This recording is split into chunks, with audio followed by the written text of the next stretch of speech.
Marco എന്ന ചിത്രത്തിൻ്റെ 7-ാം ദിവസത്തെ ബാംഗ്ലൂർ ബോക്സ് ഓഫീസ് കളക്ഷൻ റിപ്പോർട്ടാണ് ഇന്നൊരു വീഡിയോ ഭാഗത്ത്.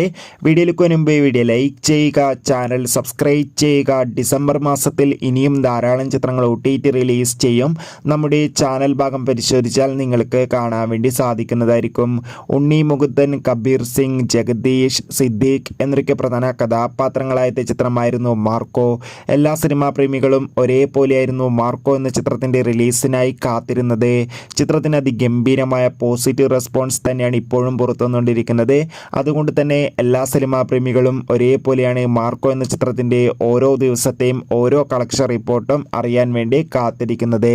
ഫൈനലി ചിത്രത്തിൻ്റെ ഏറ്റവും പ്രധാനപ്പെട്ട ബാംഗ്ലൂർ കളക്ഷൻ റിപ്പോർട്ടൊക്കെ പുറത്തുവന്നിരിക്കുകയാണ്. ചിത്രത്തിന് 7-ാം ദിവസവും ബാംഗ്ലൂരിൽ മികച്ചൊരു ബുക്കിംഗ് തന്നെയാണ് നടക്കുന്നത്. വിവിധ തിയേറ്ററുകളിലും ബാംഗ്ലൂരിൽ ഹൗസ്ഫുൾ ഷോ ആയിട്ടാണ് നടക്കുന്നത്. അതുകൊണ്ട് തന്നെ 40-50 ലക്ഷത്തിൻ്റെ അടുത്ത് വരെ ഇന്നും കളക്ഷൻ നേടിയെടുക്കാൻ വേണ്ടി സാധിക്കുമെന്നാണ് ട്രാക്കിംഗ് റിപ്പോർട്ടുകൾ സൂചിപ്പിക്കുന്നത്. കാത്തിരിക്കാം.